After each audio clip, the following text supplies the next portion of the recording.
We're ready to move into John 6 again, and we're at the fifth of 7 very exceptional miracles that Jesus did that are recorded in the Gospel of John. And the one that we started on last Sunday is the miracle of walking on the water. But we dealt with those 2 or 3 transitional verses last week between the feeding of the multitude and Jesus walking on the water. And we've been talking throughout these miracles about the fact that there's a crowd who are chasing Jesus, but they're a mile wide and an inch deep. And they're mostly in it for the bread and fishes, or as somebody described it once, I like the part about the loafing and the fishing. And so the crowd is not yet very deeply committed as a whole to Jesus, not at all. In fact, some of them never will be. God gives us a free will, and we make our choices. And so we saw that last week was kind of a turning point. We're coming out of that miracle. Most of the people in the crowd, what they see is, if Jesus is our king, we will rule forever. Because who wouldn't go with a church whose program is free bread for everybody? So you've got the crowd and you've got Jesus turning in another direction. And now we're going to take a closer look at the direction he is turning. He's taught these people. He has performed miracles for them, and he is patient. He's not willing that any should perish. And so he has given them 2 years of his ministry to be exposed to it, to both what he can do and what he teaches.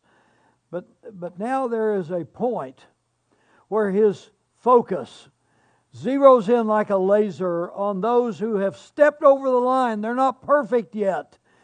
Even at the time that Jesus is headed for the cross, Peter is denying him, and Thomas is doubting him, but the thing is, they have made a decision. Like the song we sang last Sunday, they have decided to follow Jesus. And part of what we see in this story is that if you will just decide to follow Jesus, then Jesus and his people will give you time. Nobody is going to say, we're pulling the string on you because you're just not showing enough progress. Some of us are late bloomers. Some of us get the point later than we should have gotten it. Am I the only one who sometimes does something that immediately doesn't turn out right again? And then I think, I was supposed to remember that. I'm going to remember it next time. But here a little and there a little. People, we've decided to follow Jesus. We're a company of becomers.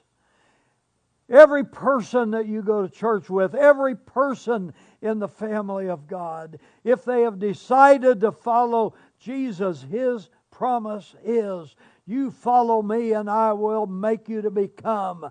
I'll make you to become fishers of men. I'll make you to become wiser. I'll make you to become kinder. I'll make you to become more loving. He works with his becomers. And we're surrounded by becomers, and every one of us is a becomer and will be until we get to heaven. Because the Scriptures say, it does not, now are we the sons of God, but it does not yet appear what we shall be. But we know that we shall be like him when we see him as he is. Take heart. Take heart in that. The devil will try to beat you up because you've not become everything yet that God foresaw in you. Jesus, for the joy set before him, endured the cross, despising the shame.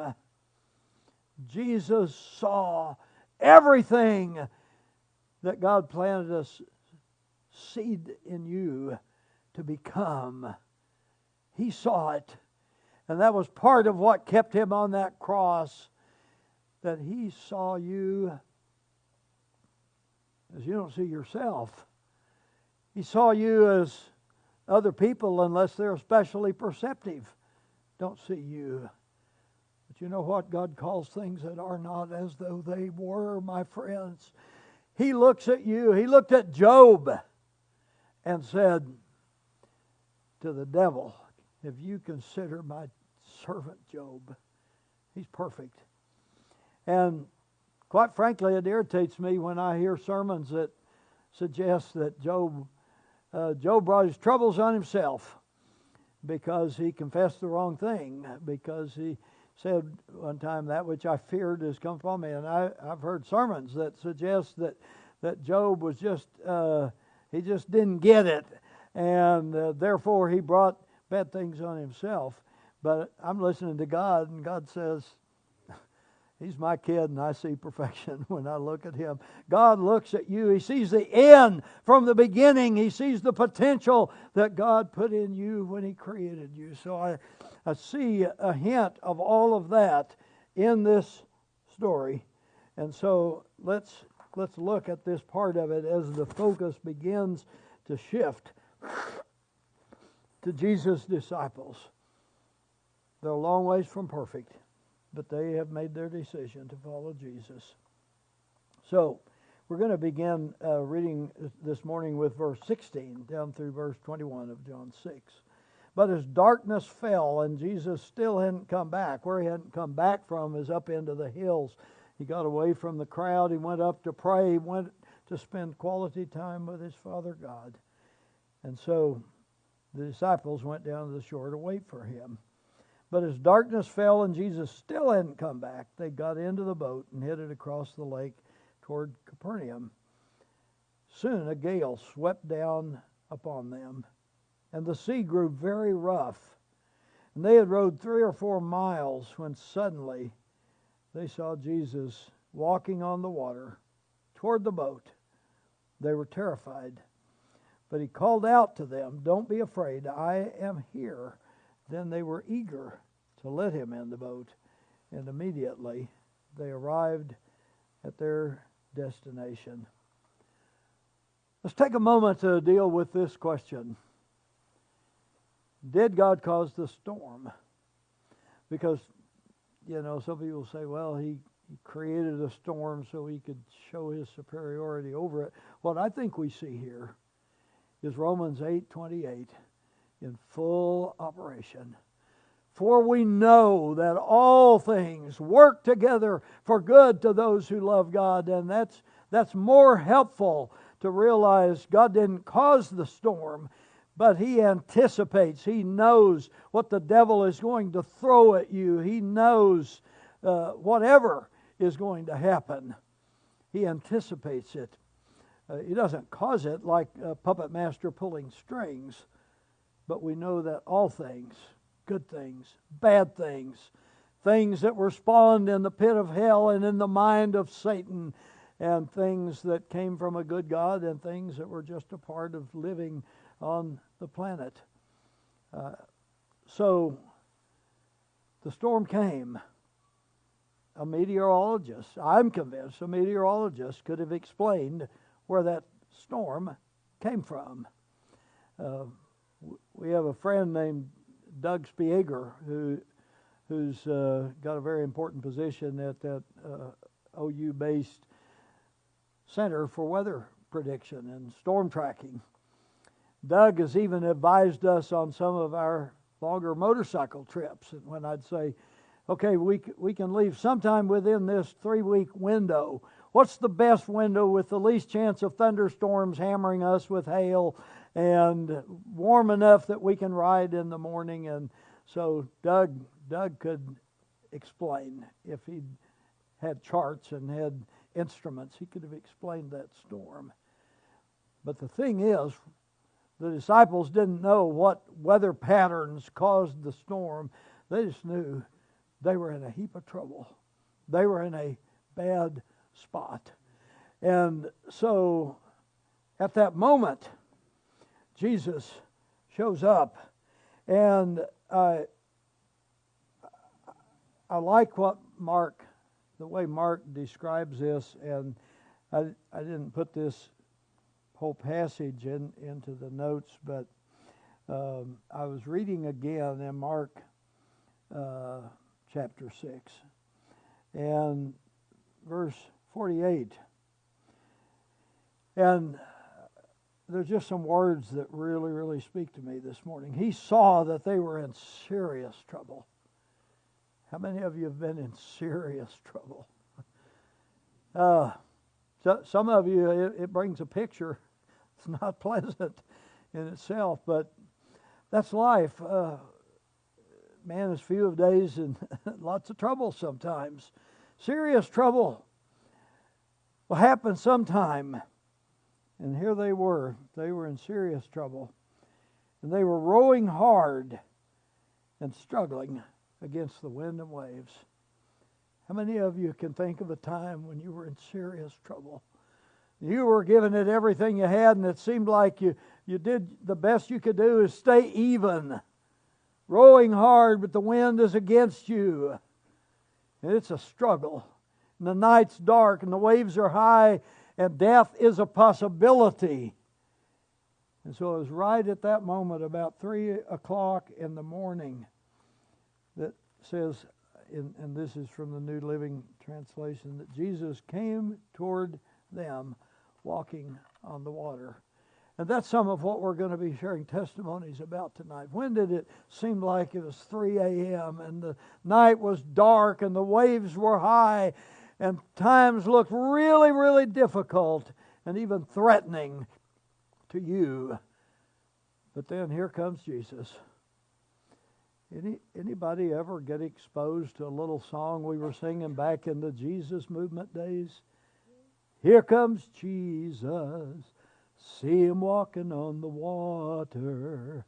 He'll lift you up and he'll help you to stand. Here comes Jesus. See him walking on the water. And whatever the last. Anybody? Yeah, saw a little recognition here and there. And how many times in our own lives could we create our own verse to that song? Waves are high, times are bad, things are looking tough, but here comes Jesus walking on the water. And this is a picture of Jesus. You decide to follow Jesus. He won't guarantee you, as Annie Johnson Flint wrote in a poem, skies always blue, flower-strewn pathways all our lives through. God's not promised sun without rain, joy without sorrow, peace without pain, but He's promised rest from above, undying sympathy, unfailing love. That's Jesus. When He said, I will never leave you nor forsake you, He meant every word of it. You can stand on His word.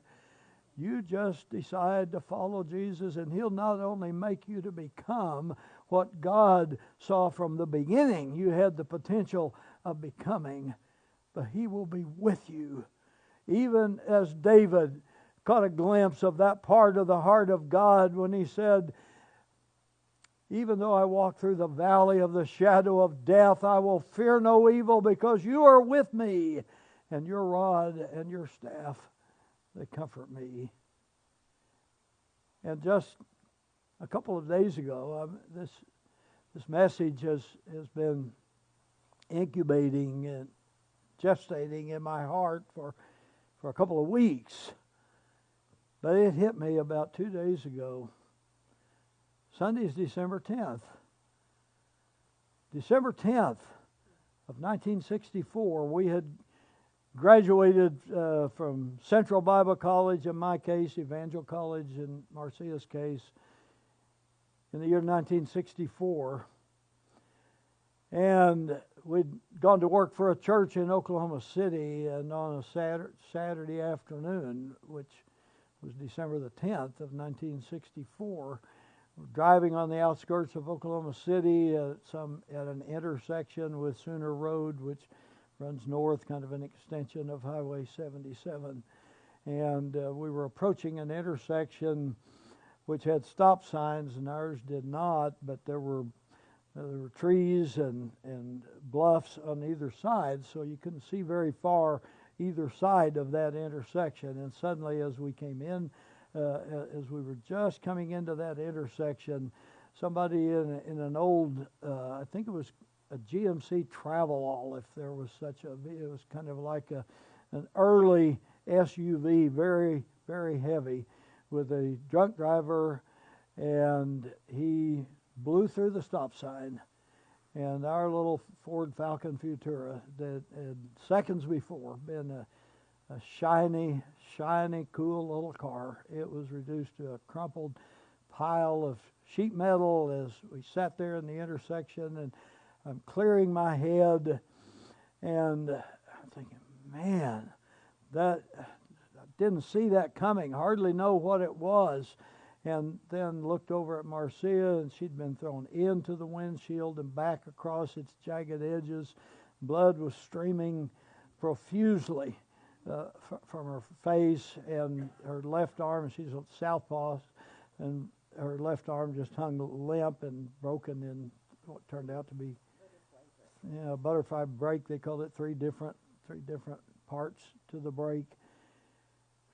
And I'm stunned, and I'm shocked, and I'm terrified. When I read that these disciples were terrified, I can identify with that, and all I could say is, Jesus didn't even know how to articulate the desperation. And seconds later, there was a tap at the window on the driver's side.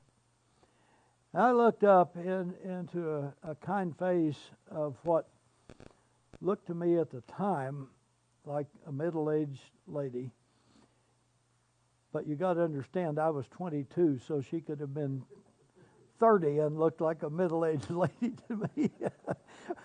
It's interesting how our perception changes as time goes by. But so I managed to force the window down, in spite of a lot of damage to the doors, but forced the window down a little bit. And this lady smiles at me and says, "May I help you? I know something about this." And so I said, "Oh, yes, we'd be so grateful." And she quickly went toward her vehicle and came back with a stack of white cloths that almost gleamed. They were the whitest white I could ever remember seeing. And she hands one to me and says, "Put pressure right down a little, put pressure right there and hold it." And she did that 2 or 3 times. And so she was managing the flow of that life-threatening blood. And then, before too long, the wailing sound of sirens approaching. The ambulance attendants got Marcia out of the car, got her stabilized on a stretcher. All of this came rushing back as I'm thinking about those disciples rowing hard, terrified, overwhelmed, and life itself in the balance. And so they got us to the hospital. She was still alive, but the blood pressure was so low that Marcia has a distinct memory. They thought she was totally out like a light, but she could still remember one nurse saying to another, "I can't get any blood pressure. Would you come try?" And so it was a desperate time. But she also remembers our pastor, getting there while she was still in the emergency room. I don't know how he found out so quickly, but she still remembers our pastor there quoting the 23rd Psalm. Yea, though I walk through the valley of the shadow of death, I will fear no evil, because you are with me, and your rod and your staff, they comfort me. So that was on the 10th, and a few days and a couple of extensive surgeries later. And I remember I was in the room with Marcia, and I saw those same ambulance attendants who had brought her from the scene of the wreck. And I ran out into the hall, and I said, guys, come in here for a minute.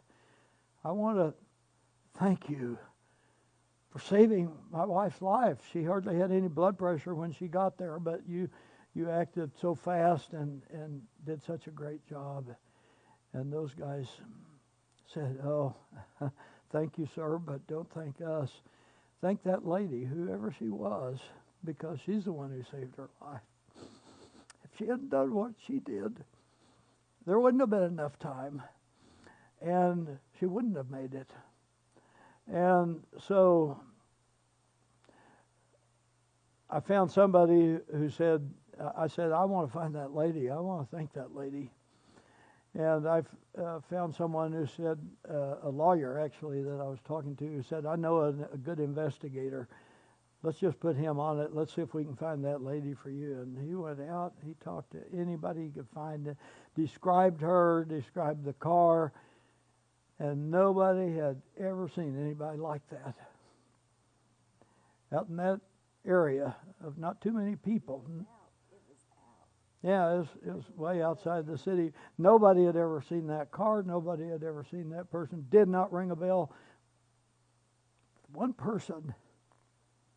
And then the light began to come on. He will give his angels charge over you to bear you up in their hands, lest at any time you dash your foot against a stone. I'm saying to you that if you will decide to follow Jesus, His promise will follow you to the darkest day of your life, to the depths into which life might cast you. He will never leave you nor forsake you. You commit to Jesus, and He is already committed to you. I have decided to follow Jesus is a game changer, and it triggers a response in heaven. And so what we see is two things happening in this story. We see Jesus moving in their direction, and we see them responding to that by saying, we need you in this boat. You read all the Gospels that describe that moment. And what seems to be suggested is that Jesus at least gave the impression that He was closing on them, but He could have just kept going. He could have just gotten close and said, it's going to be okay, guys, and kept moving. But there's that dramatic moment when suddenly they're not wanting more miracle bread. They're not wanting more water turned into wine. They're wanting Jesus. And so they wanted Him in their boat. And those are moments that God can use circumstances in life to bring about. When you and I get to decide, do we just want Him on the waves, kind of saving us from hell, keeping us from a terrible eternal fate, or do we want a relationship with Jesus like we have never had before? Do we want Him in the boat? Do we want to be all in with Jesus and have Jesus be all in with us? I see all of that in this story. They have decided to follow Jesus, and in this moment, if not before, they have decided they want the closest relationship with Jesus that they can ever have. They want Him to abide with them forever. They want Him in their boat and not just on the waves. So I was thinking as I thought about that moment, it was just a moment that changes everything. I've read and heard testimony that when a small group of guys are in a foxhole and their lives are threatened, but there can be a bonding in that foxhole that will become the most enduring and strong relationship that they will ever know in their lives. That's why they'll still have reunions when the ranks are thinning and the numbers are less than they used. But those guys, those last ones standing, they will never forget that moment of desperation. And that's one of the things that can come. God doesn't cause the storms, but those storms give us an opportunity to call out to Jesus, to say to Jesus, I've decided to follow you, but I want to, every day of my life, I want to be in communication with you. I want to draw closer to you. I think I'm not likely the only one who loves to see a movie that tells a true story and it moves you. And you get caught up in it. You care about those people. And so you appreciate it when they roll some information across the bottom of the big silver screen that says they lived to such an age and this is how things unwound in the years to come. And so you can be seated. This is unlike any other miracle. There was no seizing of a teachable moment as happened in most of the other cases. No drawing out lessons from it for the crowd. There's no indication they ever even told anybody else about it. John may have never told anybody else his view of this until the time he was writing this gospel. It is almost like it was one of those moments that Paul spoke about when he said, I've experienced some things that were so holy that it's not permissible for me to talk about it. And it seems like this is one of those one-off things that was done exclusively for those disciples and those who much later, like us here today, would hear of that story. And again, to me, it emphasizes you decide to follow Jesus. You go to Him and He will come to you. You see Him approaching you and you say, I want you in my boat, Jesus. I want you in my life. I want you in my heart in a new and special way. He will always respond to that. Seek, ask, and you'll receive. Seek and you'll find. Knock and the door shall be opened unto you. So this was just an exceptionally wonderful moment. And not just the fact that they didn't drown and the storm was calmed, but did you notice that without any explanation or fanfare, it says then they were eager to let him in the boat, and immediately they arrived at their destination. And many believe that it was not only the miracle of calming and helping them survive the storm, but the minute he got in the boat, they were where they needed to be. No rowing, no struggling, no normal passage of time. It was as if in a split second, Jesus said, I can take you from here to there in a heartbeat. So God can do anything. God can do anything. Don't limit Him. He is Almighty God. And nothing shall be impossible to Him. You say, my situation's tough. Not any tougher than calming that storm, walking on the water, and instantly taking the boat and everybody in it, zip like that from one place to another. So may you be encouraged that there's not a night too dark, there's not waves so high, there's not circumstances so terrifying or difficult, but what God can come through for you. You draw near to Him, and He will draw nigh to you.